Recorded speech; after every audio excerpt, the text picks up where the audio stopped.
하나님 말씀 같이 읽겠습니다. 구약성경 느헤미야서 4장 7절에서 14절까지의 말씀입니다. 구약성경 느헤미야서 4장 7절에서 14절입니다. 함께 읽겠습니다. 산발락과 도비아와 아라비아 사람들과 암몬 사람들과 아스돗 사람들이 예루살렘 성이 중수되어 그 허물어진 틈이 메꾸어져 간다함을 듣고 심히 분노하여 다 함께 꾀하기를 예루살렘으로 가서 치고 그곳을 요란하게 하자 하기로 우리가 우리 하나님께 기도하며 그들로 말미암아 파수꾼을 두어 주야로 방비하는데 유다 사람들은 이르기를 흙 무더기가 아직도 많거늘 짐을 나르는 자의 힘이 다 빠졌으니 우리가 성을 건축하지 못하리라 하고 우리의 원수들은 이르기를 그들이 알지 못하고 보지 못하는 사이에 우리가 그들 가운데 달려 들어가서 살육하여 역사를 그치게 하리라 하고 그 원수들의 근처에 거주하는 유다 사람들도 그 각처에서 와서 10번이나 우리에게 말하기를 너희가 우리에게로 와야 하리라 하기로 내가 성벽 뒤에 낮고 넓은 곳에 백성이 그들의 종족을 따라 칼과 창과 활을 가지고 서 있게 하고 내가 돌아본 후에 일어나서 귀족들과 민장들과 남은 백성에게 말하기를 너희는 그들을 두려워하지 말고 지극히 크고 두려우신 줄을 기억하고 너희 형제와 자녀와 아내와 집을 위하여 싸우라 하였느니라. 아멘. 한 주간도 평안하셨습니까? 하나님이 주시는 은혜 날마다 경험하며 살아가는 우리 모두가 되어지기를 간절히 소원합니다. 평안하냐고 자꾸 물을 수밖에 없는 이유는 사실 우리의 삶의 여러 곳에 여러 환경 속에 우리의 평안을 제어하고 빼앗아가는 여러 가지 삶의 요소들이 있기 때문인지도 모르겠습니다. 다른 말로 하자면 이렇게 어렵고 힘든 상황 속에서도 하나님이 주시는 은혜와 평안을 누리셨습니까? 라는 그런 질문일 수도 있겠죠. 정말 그런 질문이 필요한 시대를 우리가 살아내고 있고 바라기는 각 사람이 이런 환경 저런 환경 속에서 하나님이 주시는 참된 힘, 은혜, 평안 누리며 살아갈 수 있기를 먼저 구해봅니다. 오늘 말씀을 같이 나누면서 잠깐 복습을 한 가지 했으면 좋겠는데요. 우리가 한동안 건강교회 사명 선언문에 대한 얘기를 했었습니다. 한번 기억하시나요? 같이 한번 낭송해 볼까요? 시작. 각 사람이 삶의 모든 자리에서 하나님의 나라를 세워가도록 돕는 교회. 많이 잘 따라하시네요. 짧은 문장입니다. 그러나 그 안에는 건강한 교회 그리고 건강한 교회 사역이 어떻게 진행되고 무엇을 위해 이루어져야 되는지에 대한 그런 내용을 담고 있습니다. 특별히 이 사역을 통해서 우리가 섬기게 되고 만나게 되는 각 그리스도인들 한 사람 한 사람이 그들의 삶의 자리에서 또한 어떤 삶을 살아내야 하는지에 대한 내용을 담고 있지요. 물론 하나님이 부르신 곳은 다 틀립니다. 보통 콜링이라고 우리가 이런 용어를 사용하는데 하나님의 콜링, 하나님의 부르심은 다 틀려요.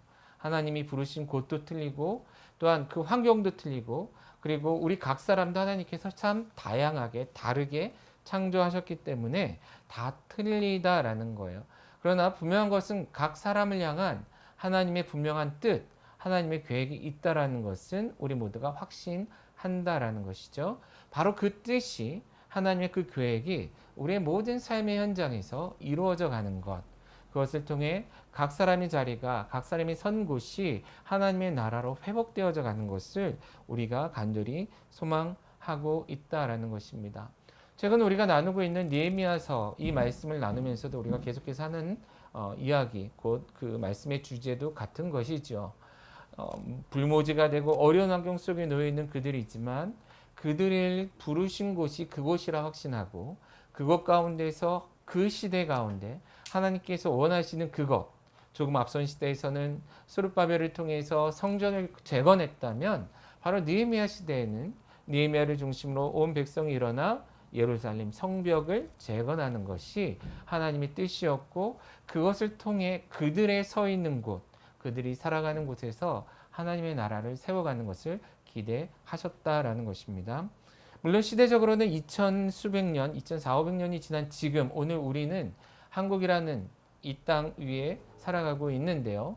그리고 우리가 살아가는 삶의 현장, 환경은 그 시대랑은 많이 다른 상황 속에 놓여 있지만, 그러나 하나님의 부르심이라는 관점, 하나님이 우리를 부르셔서 여전히 하나님의 나라를 세워가길 원하신다라는 이런 관점에서는 공통점, 그 동일한 위치에 서 있지 않나 이런 생각이 들어요. 그렇다면 누군가에겐 성전을 재건하라 하시고 누군가에겐 성벽을 재건하라 하셨다면 오늘날 우리에게는 무엇을 기대하시는가? 우리 한 사람 한 사람에게 하나님께서 무엇을 다시금 세우기를 원하시는가를 우리가 하나님께 묻고 확신하며 살아내야 한다라는 것입니다. 바로 그러한 질문 앞에 느헤미야와 과거 유다 백성들, 곧 예루살렘 성내와 주변에 거하던 이스라엘 사람들이 이 질문 앞에 서 있었고, 오늘을 살아가는 우리들도 이 질문 앞에 답을 해야 한다라는 것이죠. 사실 그들이 직면해 있는 현실은 굉장히 어렵습니다. 여러분 한번 생각해 보시죠. 아무것도 없는 맨 땅에 건물을 짓는다는 것도 쉬운 것은 아니죠. 공터에 건물을 짓는 거 어려운 일입니다. 자, 그런데 한번 누군가가 이미 건물을 지었었어요. 그런데 그것이 무너져 내렸죠. 폐허가 되어 버렸습니다. 그 위에 그냥 건물을 지을 수는 없어요. 그러므로 이 폐허를 치우는 것 굉장히 어렵죠. 힘든 일입니다. 그러나 그것을 치워내면서까지 지워야 돼요. 역시나 어려운 일이라고 말씀을 드렸어요. 그런데 이거보다 더 어려운 게 있겠죠. 뭐죠? 아니, 이미 폐허로 가득한 이곳에 이 폐허를 치우는 것도 어려운데 이 폐허를 치우고 건축하는 것을 방해하는 여러 요소들이 있다고 생각해 보세요. 심지어 누군가는 와서 오늘날 얘기하면 민원도 넣고요. 협박도 하고 여러 가지 많은 불편한 일들이 생긴다고 생각해 보세요. 굉장히 어렵죠. 쉽지 않습니다. 바로 그런 상황 속에 과거 이스라엘이 놓여 있었다라는 거예요. 그런데 그 상황을 조금만 우리의 삶의 현장으로 와서 바라본다면 우리도 마찬가지가 아닐까 싶다라는 것이죠. 물론 환경은 다 틀리겠지만 우리 역시도 그냥 아무것도 없는 곳에 우리의 신앙을 우리에게 주어지신 하나님의 나라를 세워가는 것은 아닌 것 같아요. 과거 누군가가 시도했던 곳, 그러나 실패했던 그곳에 이 실패의 아픔을 씻어내고 딛고 일어나서 다시금 새롭게 하나님의 나라를 세워야 되는 이런 숙제 앞에 놓여 있는데, 여전히 그런 우리들 앞에 우리 주위에는 이 모든 것들을 싫어하거나 반대하면서 이것에 대해서 때로는 분노하고 비웃으며 방해하는 많은 사람들, 많은 요소들을 가지고 살아가고 있다라는 거예요. 자, 이런 환경 속에 있는 느헤미야와 과거 이스라엘, 이런 환경 속에 놓여 있는 저와 여러분, 우리 모두 이제 이런 상황 속에서 우리는 어떻게 해야 하는가, 어떤 문제들을 극복해야 하는가가 우리들이 해야 하는 고민이며 우리들의 숙제다라는 것입니다. 자, 이런 관점에서 오늘 읽은 말씀을 계속해서 우리가 살펴보았으면 좋겠습니다. 본문의 흐름 속에서 보면요, 이미 느헤미야와 유다 백성들은 그 예루살렘 성벽의 재건을 시작한 상황이죠. 그리고 4장 6절에 보면 이미 절반에 이르렀다라고 말씀하고 있습니다. 자, 느헤미야가 올 때부터 불편해하던 대적들이 있었습니다. 그리고 느헤미야와 백성들이 우리가 한번 재건해 보자라고 결심을 하고 노력하려고 시작하는 그 시점에 이미 이것을 바라보며 분노하며 비웃는 대상들, 그 대적들이 있었어요. 그런데 막상 이 일이 실제적으로 진행되다 보니 이들의 반대는 더 심해지더라라는 것입니다. 4장 7절 말씀해 보시면 대적들의 이름이 다시 한번 거론되고 있는데 그 명단이 늘어나고 있습니다. 먼저 보시면 산발락과 도비아, 아라비아 사람들, 여기까지는 앞에 나왔던 사람들인데 암몬 사람, 아스돗 사람, 그 외에 예루살렘 성벽이 재건되는 것을 싫어하거나 반대하는 많은 사람들이 더 많이 모였다라는 거예요. 더 많이 모였을 뿐만 아니라 여기 표현을 보시면 심히 분노했다라고 말씀하고 있습니다. 이전에도 분노했어요. 화가 났죠. 그래서 비웃었어요. 그러나 막상 이 일이 시작되었더니 어떻게 해요? 더 심하게 분노했다라는 거예요. 자, 이 분노가 더 가중되는 이유는 뭐죠? 앞에는 4장 2절 말씀에 있는 표현들을 하자면 이들이 정말 이것을 할 것인가? 하려는가? 그런데 지금 7절 이하의 말씀을 보면 이미 하고 있는 것이죠. 그래서 하였더라가 많아지는 상황 속에 놓여 있다라는 거예요. 시도하는 것도 불편하지만 그것을 실제적으로 해내고 있는 이스라엘, 느헤미야와 함께한 거민들을 생각할 때에 반대하는 사람들은 더 분노할 수밖에 없었다라는 것이죠. 심지어 7절 말씀에도 보면 그들이 한탄하며 분노하며 한 말이 있습니다. 뭐예요? 예루살렘 성이 중수되어 그 허물어진 틈이 메꾸어져 가고 있다라는 거예요. 그들의 눈앞에 변화들이 시작됐다라는 것이죠. 자, 아까 처음 시작할 때 말씀드린 것처럼 어려운 미션이었기 때문에 시도도 안 할 줄 알았다라는 거예요.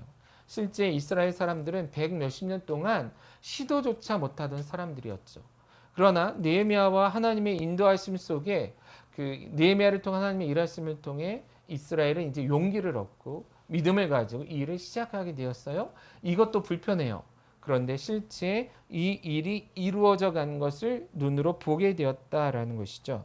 자, 하나님의 나라를 원하지 않는 하나님의 반대편에 서거나 하나님을 대항하는 사람들은 누군가가 하나님의 나라를 위하여 일어나 그 일에 헌신하며 나아가는 것에 대해서 불편해할 수밖에 없는 것입니다. 그 불편한 마음을 가지고 분노하며 이 분노를 쏟아낼 대상들을 찾아다닌다라는 것이죠. 그것은 우리들의 삶의 현장에서도 늘 있는 일이었다라고 말씀을 드렸고, 여러분도 지금 어떤 면에서 여러분들이 지금 처한 곳에서 하나님의 나라를 세워가기 위해 애쓰고 수고하고 있다면 지금 직면하고 있는 일이 아니냐라는 거예요.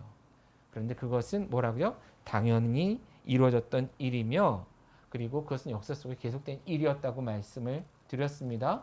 그렇기 때문에 오늘날 지금 우리의 삶의 자리에서도 여전히 일은 반복되고 있고, 그렇기 때문에 그것으로 인해 분하거나 혹은 놀라거나 당황하기보다는 오히려 이것을 인정하는 가운데 이 가운데서 우리는 어떻게 해야 하는가라는 것을 고민해야 한다라는 것이죠. 그런데 조금 더 이 대적들이 한 일들을 보면 사실 이거 역시도 우리들이 많이 경험하는 이런 반응들을 그들이 해내고 있는데요. 4장 8절에 보시면 조금 더 보겠습니다. 그들은 분노하며 불편했을 뿐만 아니라 더 나아가서 무엇을 했어요? 모의하기 시작했다라는 거예요. 4장 8절 보세요. 다 함께 꾀하기를. 자, 그들이 사람들을 불러 모았습니다. 대적들을 불러 모았어요. 그리고 뭐예요? 작당 모의를 했다라는 거예요.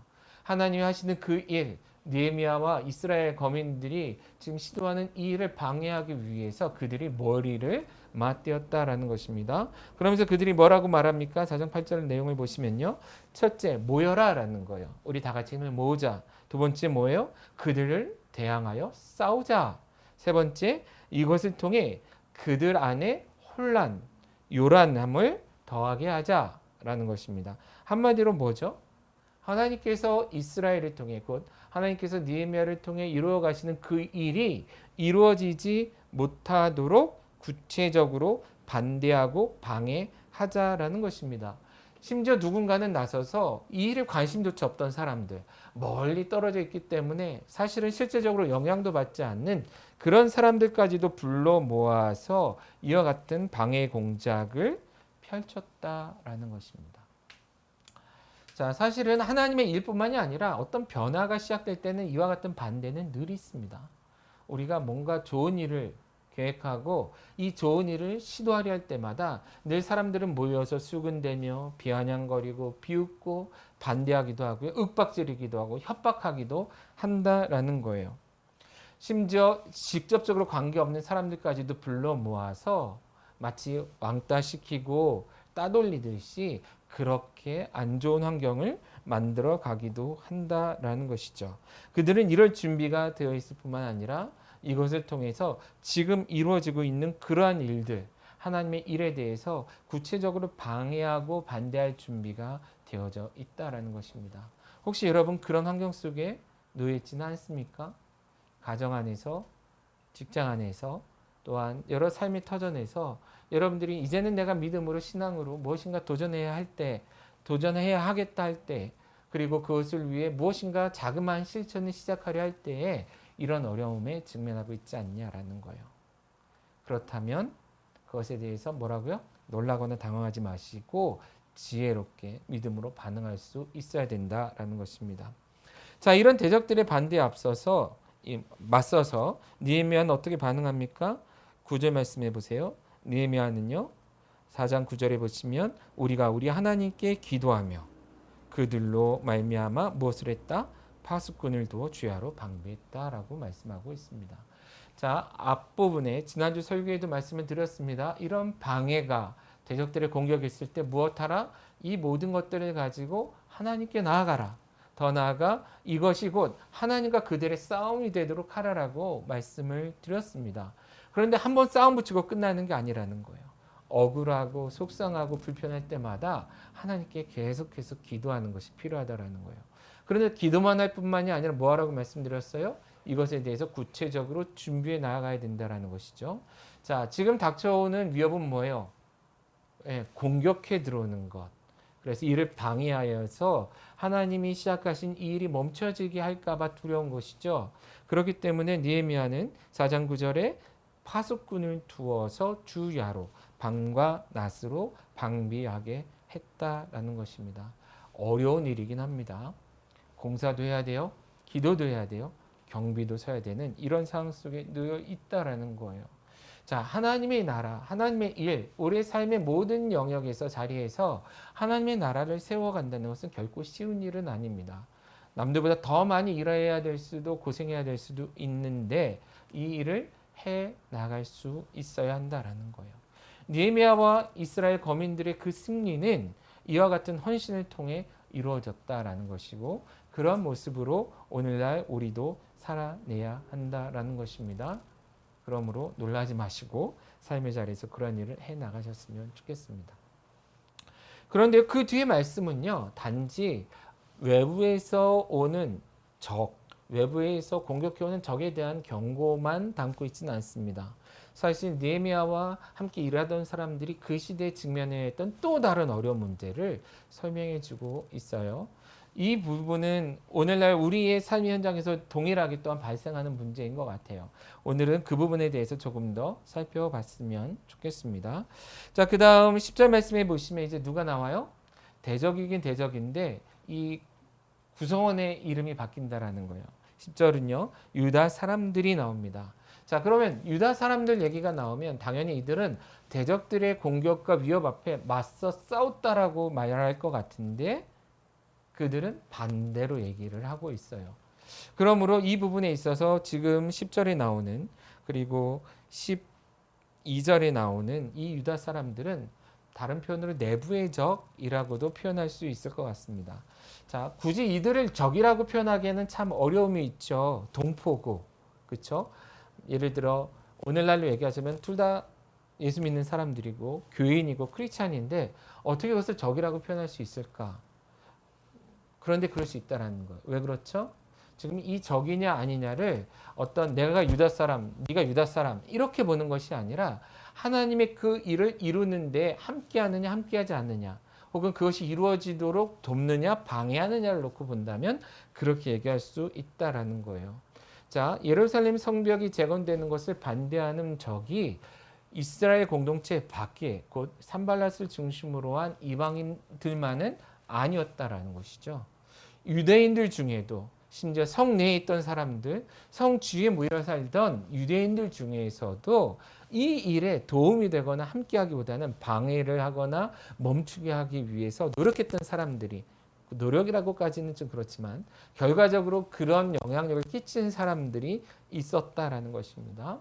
우리가 하나님의 나라를 우리의 삶의 모든 요소에서 세워갈 때에 우리는 또한 이런 내부적인 적들을 만날 수밖에 없다라는 거예요. 그런데 이 말씀에 보시면 그 내부적의 모습, 유형이 두 가지가 나오는데 한번 좀 같이 보겠습니다. 먼저 10절 말씀에 보시면 유대 사람들이 일어나서 이렇게 얘기합니다. 흙 무더기가 아직 많거늘 짐을 나르는 자의 힘이 다 빠졌으니 라고 얘기해요. 무슨 얘기입니까? 해야 할 일은 아직도 너무 많은데 사실 몰랐던 거 아니잖아요. 그들이 더 잘 알죠. 이 핑계는 느헤미야가 될 수 있겠죠. 야, 이렇게 힘들 줄 몰랐는데. 그런데 이 얘기를 지금 누가 하고 있어요? 예루살렘 성 내에 이미 오랜 시간 대를 이어서 살던 사람들이 하는 거예요. 몰랐을까요? 정말 몰랐을까? 알았죠. 알매도 불구하고 한번 해봐야지 하고 일어났었던 것이죠. 그런데 외부의 적들이 위협하고 협박하니까 죽이겠다 하니까 두려웠던 거예요.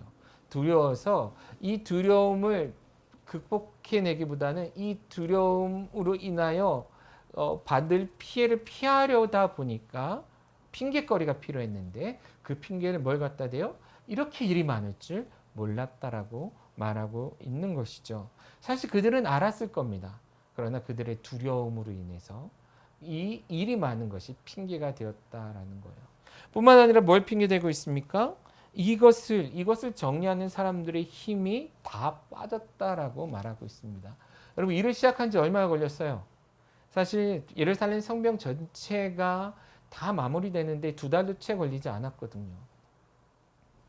그렇다면 실제 이 일이 일어난 것은 그닥 오래 지나지 않았던 시점입니다. 힘이 다 빠졌다. 말이 안 되는 얘기예요. 그런데 결국 왜 이들은 이런 핑계를 대냐란 말이죠. 일이 너무 많이 남았고 우린 힘이 없다. 그 의도는, 그것의 목적은 여기 있습니다. 10절 뒤에 보시면 뭐라고 얘기하죠? 우리가 성을 건축하지 못하리라. 그들이 하고 싶었던 거예요. 그것은 뭐죠? 성을 건축하지 못한다. 성을 건축하지 말자. 여기서 멈추자라는 거예요. 이만큼 한 것도 대단한 거 아닌가? 우리 아버지도 우리 할아버지도 한 번도 시도하지 못했던 것 우리가 이만큼 했으면 됐지. 그런데 계속 하다가 혹 적들이 쳐들어와서 우리를 위협하고 죽이면 어떻게 해? 차라리 여기서 멈추시다라는 것이죠. 어찌 보면 피해자 같아요. 그러나 보세요. 산발랏을 중심으로 한 외부의 적들이 원하는 것이나 내부에서 겁을 먹고 그만합시다 하는 사람들이나 원하는 목적은 똑같다라는 것입니다. 하나님께서는 성벽이 재건되어 하나님의 나라가 회복되어 가기를 원하시는데 그것보다 자신들의 이익, 이방 대적들은 그것이 이루어졌을 때 그동안 누려왔던 기득권들을 잃어버릴까 봐 두려웠던 것. 또 예루살렘 성벽 내에 살던 거민들은 이 일이 이루어지는 과정 속에 혹 적들을 통해 내 생명, 내 가족의 안위, 내 경제적인 안전함들을 잃어버릴까 하는 두려움. 이런 두려움으로 인해서 결과적으로는 하나님의 나라, 하나님의 일, 하나님의 계획을 이루는 그 일에 대적으로 서는 모습을 보였다라는 것이죠. 또 하나의 대적 유혹이 나오는데 조금 소극적으로 보입니다. 그러나 하나님의 일을 그르치거나 멈추게 하고자 하는 데에서는 똑같은 모습으로 보여지는 또 하나의 유형이 있습니다. 그게 누구죠? 12절에 있는 말씀에 나오는데요. 같이 볼까요? 그 원수들의 근처에 거주하는 유다 사람들도 그 각처에서 와서 10번이나 우리에게 말하였다라고 얘기합니다. 그러면서 뭐라고 얘기했죠? 너희가 우리에게 와야 하리라 라는 거예요. 자, 이 내용만 보면 타당하죠. 무슨 얘기입니까? 예루살렘 성 바깥에 곧 산발락과 도비아를 중심으로 한 이방 민족들로부터 가까이 사는, 그들의 이제 가까이 사는 이스라엘 사람들, 유대인들이 지금 두려움에 떨고 있다라는 거예요. 왜 그렇죠? 지금 대적들이 지금 예루살렘 성벽을 공격하려고 준비하고 있는 모습들이 보이는 거예요. 그리고 그 위협, 협박을 계속 경험하고 있기 때문에 두렵던 거죠.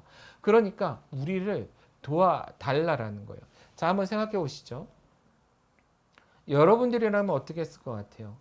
여러분들이 정말 예루살렘 성벽이 회복되고 하나님의 나라와 하나님의 교회라면 교회가 회복되기를 원한다면 여러분들은 그 순간 어떤 결정을 해야 돼요?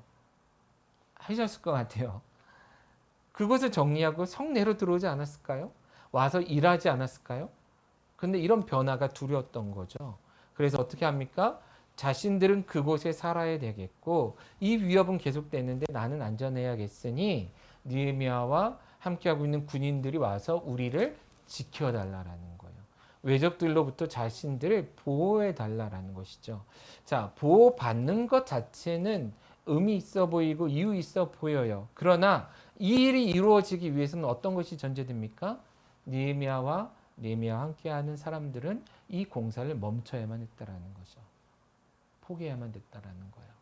각 사람의 이기적인 어떤 면에서 자신을 보호하고자 하는 이 욕심이 앞서서 지금 하나님이 지금 하고 계시는 일, 하실 일들에 관심을 두지 못하는 그런 모습이 되었다라는 것입니다. 자, 이런 모습을 가진 사람도 어떤 면에서는 내부의 적이 될 수 있다라는 거예요. 오늘 우리가 읽은 말씀에는 그러므로 많은 대적들이 나옵니다. 무엇에 있어서? 하나님의 나라, 하나님의 일을 행동함에 있어서. 우리는 쉽게 외부의 적들에 대해서는 대비하는 경향이 있어요. 그러나 내부의 적들에게 있어서는 되게 무방비한 것 같아요. 제가 지나온 사역의 경험들을 보니까 저도 그랬던 것 같아요. 외부의 적들에 대해서는 되게 담대히 맞서요. 아니 뭐 이겨낼 수 있어 하거나 흔들리지 마. 그런데 함께하는 사람들이 마음 약해지거나 믿음 없는 소리를 할 때는 되게 속이 상하더라고요. 그래서 제가 젊을 때는 혈기도 부렸던 것 같아요. 화도 내고 뭐냐고 막 이렇게 이러기도 하고, 물론 저도 그랬던 경험도 있었던 것 같은데 동일한 모습으로.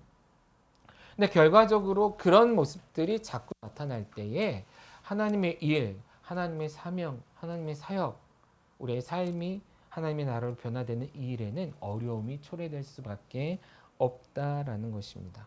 그러므로 이런 환경, 이런 어려움을 이겨내는 것은 굉장히 중요하다라는 것이죠. 그 다음에 말씀을 나누기 전에 한번 여러분 점검해 보셨으면 좋겠습니다. 여러분들은 지금 어떤 모습으로 하나님의 나라를 세워가고 계십니까? 혹 이방인들처럼 그럴 일은 별로 없겠죠. 혹 느헤미야처럼 그랬으면 좋겠습니다. 그런데 혹 처음에 믿음으로 시작하나 두려움이 찾아오고 귀찮음도 찾아오고 겁도 나서 앞에 얘기했던 사람들처럼 일도 많은데 우린 힘도 없는데 이러면서 혹 주저앉아 있지는 않네라는 것이죠.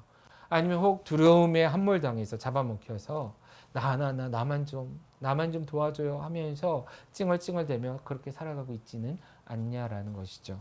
그러나 그런 모습으로는, 그런 삶으로는, 그런 상황만으로는 하나님의 나라는 재건될 수 없다라는 것입니다. 하나님 우리에게 원하시는 하나님의 나라가 회복되어지는 일은 이루어질 수 없다라는 거예요. 느헤미야는 이것을 누구보다 잘 알았습니다. 그러므로 그는 이때 아주 특단의 조치를 취하죠. 그것이 그 뒤에 있는 말씀입니다. 13절 말씀해 보시면 느헤미야는 이 특단의 조치를 취하기 위해 먼저 해야 될 일을 한 가지 했습니다. 간단히 보시면 뭐죠? 내가 성벽 뒤에 낮고 넓은 곳에 백성들이 그들의 종족을 따라 칼과 창과 활을 가지고 서겠다라고 말하고 있습니다. 느헤미야가 한 일이에요. 자, 여기 보시면 낮고 넓은 곳은 곧 대적들이 쉽게 공격해 올 수 있는 곳이에요. 그런데 아직까지는 공사가 잘 마무리되지 않았기 때문에 위험한 요소라는 것이죠.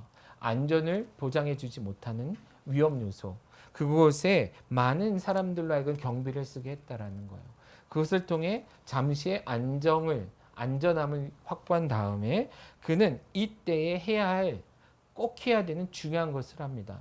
어떤 면에서 이러한 노력들은, 느헤미야가 지금 하는 이런 행동은 우리가 믿음으로 하나님의 나라를 세워갈 때마다 스스로에게 그리고 함께하는 사람들에게도 꼭 해야 하는 일이 아닌가 싶습니다. 근데 그렇다면 그는 어떤 일을 했습니까? 14절 말씀 같이 보실까요? 내가 돌아본 후에 일어나서 귀족들과 민장들과 남은 백성들에게 말하기를. 자, 사람들을 불러 모았다라는 거예요. 경비 쓰고 있는 사람들 뺀 나머지 모든 사람들을 불러 모았어요. 그러면서 그들이 꼭 해야 하는 것. 이 위기 앞에서, 이 도전 앞에서, 이 대적들 앞에서 외부의 대적과 내부의 적들, 그리고 내부에서 흔들리고 있는 이런 마음들, 이 두려움 앞에서 무엇을 해야 되는지를 그들에게 상기시켰다라는 거예요. 14절은 한 절이지만 사실은 굉장히 중요한 것들을 담고 있습니다. 한마디로 요약하자면 두려워하지 말고 기억하며 싸우라라는 이 메시지를 주고 있어요. 이것이 무엇인지를 조금 더 살펴보도록 하겠습니다. 먼저 느헤미야는 백성들에게 두려워하지 말라라고 얘기합니다. 무엇을 두려워하지 말아야 될까요? 그들을 두려워하지 말라라는 거예요. 대적들의 위협으로 인해서 두려워하고 있어요. 그 두려움이 마음속에 들어왔더니 그들을 두려워한 나머지 뭐까지 해요? 지금 하고 있는 일조차도 못하게 되는 이런 두려움에 사로잡혀 있다라는 거예요. 그런데 한번 생각해 보세요. 실제 이 환경 속에서 내부의 적들인 유다 사람들이 두려움에 함몰당하고 있지만 실제 하나님의 나라, 하나님의 일이 이루어지는 것에 있어서 두려워하고 있는 자가 누구냐라는 거예요. 자, 산발락과 함께한 사람들은 왜 분노합니까? 왜 비웃었습니까? 왜 윽박지르며 협박합니까? 왜 그리고 위협합니까? 만약에 예루살렘 사람들이 하는 일이 정말 별것이 아니었다면, 하나님의 백성이 하나님의 나라, 하나님의 이름과 영광을 위해 하는 일이 별것 아니었다면 분노할 이유가 있었을까요? 화낼 이유가, 비웃을 이유가 없었다라는 것이죠. 실제로 진정 두려움 속에 있는 사람들은 예루살렘 사람들이 아니라 그들이다라는 거예요. 대적들이었다라는 것이죠. 세상은 실제 그러거든요. 사탄은 실제 그렇다라는 거예요. 사탄이 세상의 권세 잡은 자처럼 행동하지만 실제 하나님의 백성, 하나님의 자녀들이 일어나 세상을 향해 호령하며 하나님의 나라임을 선포하며 나갈 때 세상은 두려 떨 수밖에 없다라는 거예요. 그래서 우는 사자처럼 찢어 먹겠다고 찢어 발기겠다고 덤벼들지만 사실은 그들은 힘이 없거든요. 두려워서 마지막 발악을 하는 것처럼 그렇게 하고 있다라는 거예요. 그런데 왜 그들을 보며 우리가 두려워해야 하냐라는 것이죠. 그러므로 모세가 백성들에게 얘기했듯이 느헤미야는 백성들 향해서 그들을 두려워하지 말라라는 것입니다. 그들이 두려움에 떨고 있다라는 거예요. 그렇기 때문에 그들이 할 수 있는 것은 아무것도 없다라는 거예요. 근데 왜 그들을 보며 너희가 두려워하냐라는 것이죠. 예수님 사역하실 때 베드로가 물 위를 걷죠. 물 위를 걸을 때에 베드로가 예수님을 바라볼 때에는 두렵지도 않았고 물에 빠지지도 않았습니다. 그런데 그의 시선이 파도를 볼 때는 두려웠고 물에 빠졌다라는 거예요. 그런 그를 향해 예수님은 어찌하여 두려워하느냐라고 말씀하십니다. 어찌하여 내가 아닌 그것들을 보고 두려워하느냐. 풍랑이 너를 물에 빠지게 하는 것이 아니라 예수를 바라보는 것을 실패하는 것이 너로 하여금 물에 빠지게 한다라고 말씀을 하시는 것이죠. 왜 그렇습니까? 풍랑보다 크시니까 예수 그리스도이기 때문에 그렇다라는 거예요. 자, 이 사실을 예루살렘 사람들에게 느헤미야는 환기시켜주고 있는 것입니다. 너희를 두려워하고 하나님을 두려워하는 그들을 뭐하지 말라? 두려워하지 말라라는 것입니다. 두 번째, 느헤미야는 이스라엘 백성들에게 무엇을 요구합니까? 기억하라라고 요청하고 있습니다. 무엇을 기억하라고요? 말씀해 보시면 지극히 크시고 두려우신 주를 기억하라라는 겁니다. 하나님을 두려워하라. 하나님을 기억하라라는 것입니다. 두려워할 것은 그들이 아니라 하나님이다라는 거예요. 하나님을 두려워하며 곧 경외함으로 그를 기억하라라는 것입니다. 기억하라라는 것은 과거에 대한 얘기죠. 그리고 가까운 현재의 일들일 수도 있습니다. 그러므로 지금 느헤미야는 이스라엘 백성들에게 그들의 조상들로부터 전해 들었던 그것, 그들이 들고 있는 율법책과 그 역사책에 기록되어 있는 그것, 하나님께서 이스라엘 역사 속에 행하셨던 그 일들을 기억하며 그 일들을 이루신 여호와 하나님을 기억하라라는 것입니다. 더 나아가 느헤미야가 그곳에 오기까지 행하셨던 하나님의 그 일하심, 그리고 오늘날 이스라엘 백성 가운데서 일하고 계시는 하나님의 그 놀라운 일하심을 기억하며 그것에 집중하라라는 것입니다. 그러할 때 두려움을 떨쳐낼 수 있다라는 것이에요. 저 역시도 몇 년 전부터 조금은 다른 모습으로 사역을 시작했습니다. 제가 기대하지 않았던 모습으로. 그리고 지금도 그런 모습으로 교회를 우리 젊은 동역자들과 우리 성도들과 같이 세워가고 있는데 한편으로 보면 참 힘들고 어렵고 걱정되는 길이기도 해요. 그런데 포기하지 않고 그 길을 갈 수 있는 큰 힘이 있는데 그것은 뭐냐 하면 아까도 우리 전사님이 과거 얘기도 좀 했었는데 제 삶 속에서도 과거에 하나님이 하셨던 많은 일들이 있다라는 거예요. 크고 작은 하나님께서 살아계심을, 하나님이 정말 참 하나님이심을 보여주시는 놀라운 기적들이 있다라는 거예요. 그것이 있기에 그런 하나님께서 지금도 역사하시고 앞으로도 역사하실 것을 믿음으로 고백할 수 있다라는 것이죠. 뿐만 아니라 성경을 펴면 성경 속에는 하나님께서 창조부터 지금까지 이루셨던 놀라운 일들이 다 기록되어 있다라는 거예요. 그것을 믿음 없이 바라본다면 옛날 이야기고 신하겠지만 그것을 믿음으로 바라본다면 오늘날에도 여전히 일어나고 있는 하나님의 역사다라는 것입니다.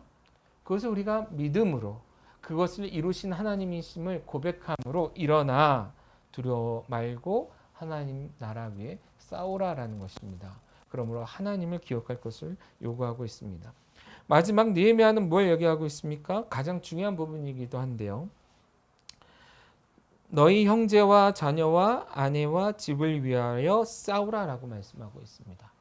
자, 이 부분이 이스라엘 사람들 그리고 많은 오늘날 하나님의 나라를 위해 희생하거나 헌신하는 사람들이 놓치고 있는 부분이 아닌가 그런 생각이 드는데 느헤미야는 그 부분을 정확히 짚어주고 있다라는 거예요. 자, 예루살렘 성벽은 누구를 위해 지금 세워야 되죠? 왜 그곳에 성벽이 세워지고 안전이 보장돼야 됩니까? 물론 크게 본다면 하나님의 나라와 하나님의 이름 이스라엘 많은 게 되겠죠. 그러나 하나님조차도 예루살렘 성벽을 건축하도록 허용하신 가장 큰 이유는 뭐예요? 바로 1장에 기록되어 있었던 그들이 환난과 능력 속에 있었다라는 거예요. 궁핍함 속에 있었다라는 것이죠. 죽음의 위협 속에서 아파하고 슬퍼하고 있었고 그러므로 현재의 삶 속에 소망이 없었다라는 거예요. 그런 소망 없는 그들의 삶에 하나님께서는 성벽을 재건함으로 안전을 보장해 주고자 하셨다라는 것이죠. 결국 지금 이스라엘 사람들이 일어나서 유다 사람들이 일어나서 하고 있는 모든 일들은 1차적으로 누구를 위한 거예요? 그들 자신을 위한 거라는 거예요. 1차적으로 자기 자신과 자기 아들과 자기의 딸과 자기의 손자 손녀와 자기의 부모와 자기 아내를 위한 일이었다라는 거예요. 그런데 남의 일처럼 생각하냐라는 것이죠. 마치 느헤미야를 위해서 혹은 다른 누군가를 위해서 하나님이 시켰으니까 억지로 그게 아니다라는 거예요. 여러분 우리가 처음 시작할 때 건강한 교회 사명 선언문 속에 있는 그 표현을 사용했습니다. 각 사람 곧 우리죠. 하나님께서 우리의 삶의 모든 자리에 하나님의 나라가 세워지기를 원하신다라는 믿음의 고백을 우리가 하고 있습니다. 그런데 한번 생각해 보시죠. 우리의 삶의 모든 영역에 하나님의 나라가 세워진다는 것은 결국 누구의 삶이 바뀐다라는 거예요. 누구의 인생이 바뀐다라는 거예요. 바로 우리 자신이라는 것이죠. 그리고 더 나아가서 나와 함께하고 있는 가족들, 나의 후손들이다라는 것입니다. 최근에 저는 장인어른이 소천하신 그 일이 있었습니다. 그러면서 우리 같이 위로해 주신 분들에게도 말했어요. 그는 신앙 1세대로서 힘든 신앙 생활을 했어요. 그런데 그 덕에 신앙 2세대인 자녀들이 믿음 안에 잘 성장해서 믿음으로 신앙으로 고백하며 장례식까지 치렀다라는 거예요. 그리고 그것이 마무리되어지는 그 마지막 순간 위로하는 그 예배 때에도 우리는 그 다음 세대까지 믿음이 전달되기를 꿈꾸며 그것을 위해 지금 우리가 할 수 있는 최선을 다하겠다라는 고백을 하는 예배도 드렸었습니다. 자, 누군가가 믿음으로 견뎌내는 그 신앙의 모습, 그 희생을 통해 결국 본인도 구원받은 백성이 되었고 더 나아가 그의 자녀들도 믿음 안에서 살아 하나님의 나라를 꿈꾸며 하나님의 나라를 세워가는 일꾼이 될 수 있게 되었다라는 것이죠. 여러분들이 지금 가정 안에서나 직장에서나 학교에서나 어디에서나 하나님의 나라를 위해 때로는 고난당하고 때로는 협박당하고 대적들로부터 위협당하는 상황 속에 놓일지언정 그러나 그 모든 것들은 결과적으로 우리 자신을 위한 것이다라는 것입니다. 최소한 우리가 믿음으로 그렇게 버텨내고 이겨낸다면 우리는 구원의 확신 속에 하나님 나라를 꿈꾸는 인생이 될 것이고 우리가 그런 표들을 걷어내고 그곳에 하나님의 나라를 세워가기 시작한다면 나와 함께한 모든 사람들이 그 혜택을 맛보게 될 것이다라는 것입니다. 그리고 다른 누구를 위한 것이 아닌 우리 자신을 위한 것이기 때문에 이제는 핑계대지 말아야 한다라는 것이죠. 말씀을 정리하겠습니다. 하나님의 나라를 우리의 삶의 영역 안에 세워간다는 것 여러분 정말 쉽지 않습니다. 하나님이 원하시는 일이고 하나님이 함께 하시기 때문에 쉽다고요? 예, 쉬울 수 있어요. 믿음으로 하니까. 그러나 그 과정은 여전히 어렵다라는 거예요. 광야를 배회했던 40년 동안 방황했던 이스라엘 백성들 밤낮으로 구름 기둥, 불 기둥이 함께하고 아침 저녁으로 먹을 것을 하나님이 채워주셨지만 그러나 여전히 고된 인생이었다라는 것은 마찬가지였다라는 거예요. 그러나 그런 시간들을 통해서 하나님께서는 그들로 하여금 하나님의 백성 되게 하셨고 나아가 그들을 통해 가나안 땅에 하나님의 나라를 세워가셨던 것을 우리가 기억합니다. 그러므로 쉽다고 생각하기보다는 그것이 중요하고 필요한 일이다라는 그런 확신을 갖고 나아가셨으면 좋겠다라는 것이에요. 자, 이런 확신 속에 나아갈 때 여전히 대적들은 있다고 말씀드렸습니다. 대적들이 외부의 적들은 끊임없이 달려들어서 우리를 위협해요. 그러나 그 마음 중심에 뭐가 있다고요? 그들 또한 두려워하고 있다라는 거예요. 그러므로 우리가 믿음으로 담대히 선다면 그들은 물러갈 수밖에 없어요. 물려져 도망갈 수밖에 없다라는 거예요. 그러면 우리가 담대히 서야 되는 이유가 거기에도 있다라는 겁니다. 더 나아가 내부의 적들도 있다 그랬어요. 그러나 그건 역시나 두려움 때문이라고 그랬습니다. 이 두려움을 이겨내야 된다라는 것이죠. 하나님이 시작하신 일을 하나님이 끝까지 이루실 것이라는 믿음을 가지고 이겨낼 수 있기를 간절히 소원합니다. 더 나아가서 마지막에 느헤미야 이 권면처럼 우리가 매 순간순간 이런 위기의 순간이나 사역의 순간을 만날 때마다 해야 되는 꼭 세 가지 것 뭐죠? 두려워하지 말고 기억하며 싸우는 것. 누구를 두려워하지 말고 대적들을 두려워하지 말고 누구를 기억하며 하나님과 하나님의 능력 함께 하심을 기억하며 세 번째 나와 함께하고 있는 내가 사랑하는 사람들을 위해 꼭 해야 하는 그것임을 확신하며 살아갔으면 좋겠습니다. 오늘날 한국 사회 안에 오늘 우리 삶의 현장 안에 하나님의 교회 입지가 좁아져 가고 있습니다. 많은 사람들이 누군가 해줄 것을 기대하겠죠. 누군가 좋은 일 했으면 좋겠다. 그런데 나는 아니야. 이런 생각들이 가득하기 때문에 위축되지 않느냐라는 거예요. 그러나 이 시점에 우리가 해야 되는 건 아무리 작은 것이라도 우리가 일어나서 하나님의 나라를 위해 우리 자신을 위해 우리 사랑하는 사람들을 위해 이제는 맞서 싸우자 하며 나아갈 수 있다면 하나님의 나라가 더욱더 굳건히 세워지고 하나님의 뜻이 우리 삶의 현장에서 분명히 드러나지 않을까 이런 생각을 해봅니다. 그런 사역에 함께 동참하시기를 동역할 수 있기를 또한 간절히 소원합니다.